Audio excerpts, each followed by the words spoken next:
Ganda nito. Sana maging successful yung pagbebenta ko ng damit noon, ha? Mahal, ang dami nating ibebenta mamaya. Manifest natin na makabenta kayo, Nay, para makaahon na tayo sa kahirapan.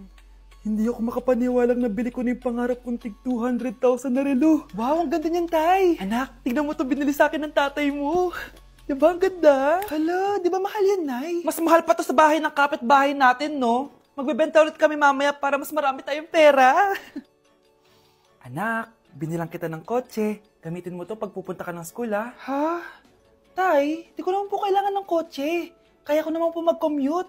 Gumastos pa tuloy kayo. Dami mo naman sinasabi, anak. Sige na, puntahan mo na sa labas. Wow! May sarili na akong sasakyan. Wow, ang ganda naman ng bagong kotse mo, Scarlett. Ah, salamat po. Hindi ka ba nagtataka, Scarlett, kung bakit ang bilis niyo yumaman? Galing yun sa pagbebenta ng damit nila nanay. Ang dami na nga nila mamahaling gamit ngayon eh. Sure ka ba? Na damit lang ang tinitinda nila? Nay, bumabagabag talaga sa isip ko kung bakit ang bilis nating yumaman. Ano ba talaga binibenta niyo ni tatay? Ano ka ba, anak? Malaki talagang kita sa pagbebenta ng damit. Pero, Nay, wala nang pero-pero. Hindi ka ba masaya, anak? Na mayaman na tayo? Na nabibili natin lahat ng gusto natin? Sige na, mag-aayos pa ako ng benta ko. Mahal, nakauwi ka na ba?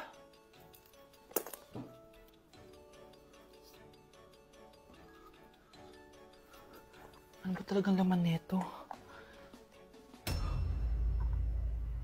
Nagbebenta sila ng laman loob ng tao. Wow, sobrang ganda, mahal. Buti naman nagustuhan mo, mahal. Nga pala, kinuha ko na yung laman loob ng kapitbahay natin. Si Rosa? Malaking pera na naman to. Mahal, hindi dapat malaman ni Scarlett to, ha? Ano yun? Nasaan yung ledger? Nandito lang yung kanina.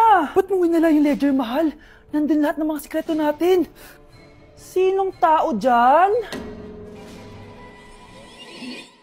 Anak! Ano ginagawa mo? Ba't ang kalat ng kwarto mo? Wow! Piliin mo ang Pilipinas? Gusto to, Nay, yung piliin mo ang Pilipinas? Proud Filipina kasi ako. Eh, di ba sabi mo kanina sa akin, ayaw mo na tumira dito sa Pilipinas kasi sobrang init. Tapos sabi mo sa akin, kapag nakagraduate ka, sa abroad ka na titira. Basta, gagawin ko pa din. Sige, post mo. Ako unang mambabash sa'yo. Napaka-supportive naman ni nanay. Ano yan?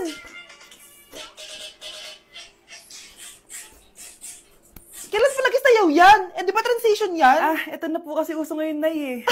Puro kayo sabay sa uso. Akala nyo maganda. Mukha lang kayo nakakatawa. Basher talaga tong si nanay. Buti pa si Kyle, nag-aaral ng mabuti. Hindi yung kung ano-ano ginagawa. Ah, yun pala yun. Patingin nga, anak. San-nananan. Tatatak, tatak, tatak. Ano to, anak? Ah, lyrics po ng Asoka, Nay. Puro kayo Asoka! San-nananan. Ang galing talaga ni nanay. Jari paban. Anak, malapit na Valentine's, wala ka pa rin jowa? Anong wala? Papunta na dito yung manliligaw ko, Nay. Talaga ba? Siguraduhin mong pogi at mayaman yan, ha? A few moments later. Tao po.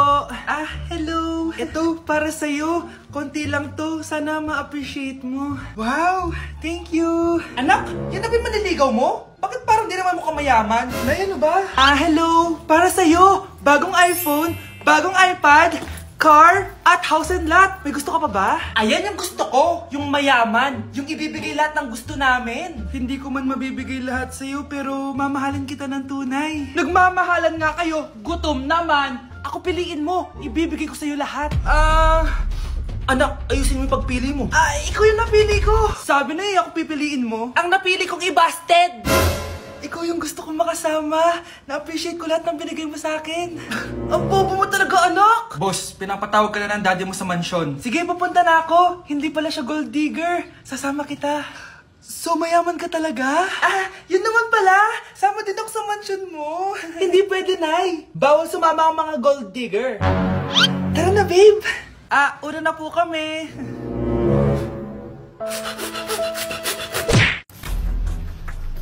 Pre, handa ka na ba? Eto na ba yung bahay? Oo, tara na, magnakaw na tayo. Parang bahay to ng crush ko, ah. Bilisan mo. Ito na, ito na. Eto na. Balita ko mayayaman yung mga nakatira dito. Yayaman na tayo! Bukas. Tara na! Haha! Mukhang mahal to ah. Yayaman na ako nito.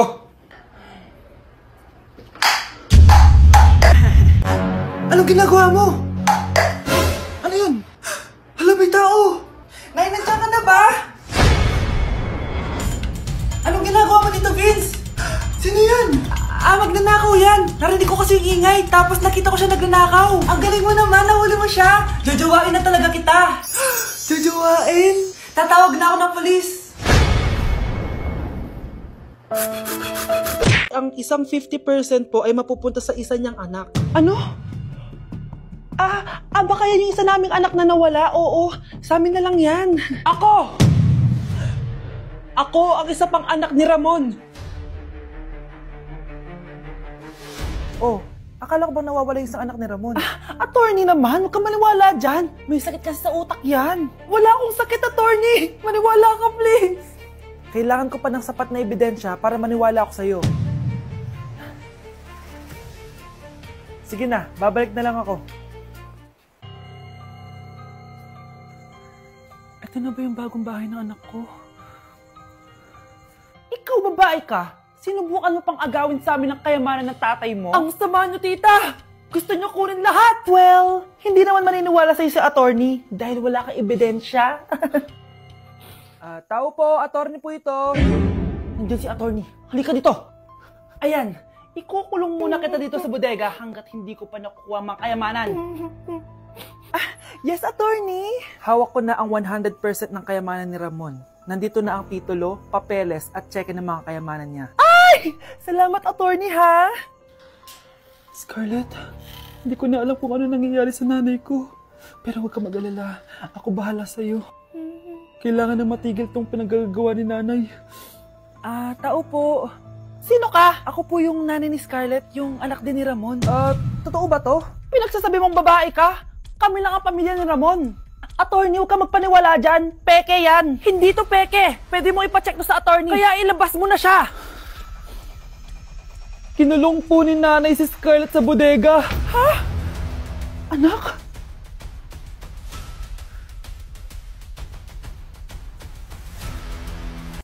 Anak? Oh, Nay. Gising ka pa? May ibibigay lang ako sa'yo. Oh, eto. Good luck to, ha?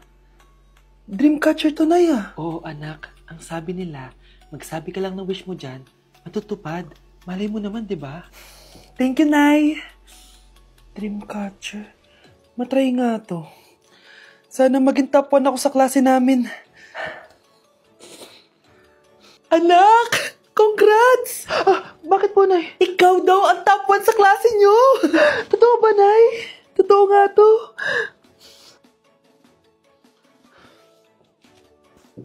Oh, anak, saan ka galing? Nag-apply ako sa trabaho.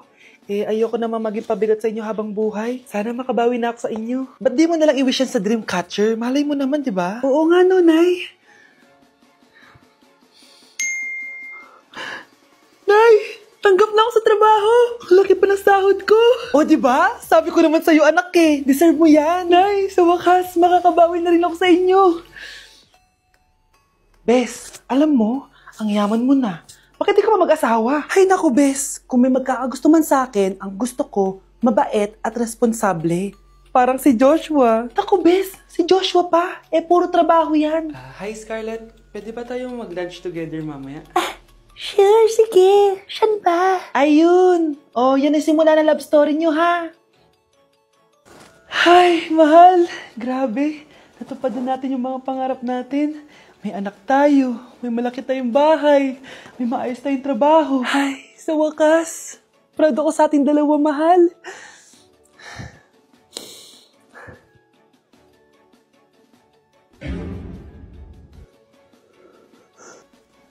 Mahal?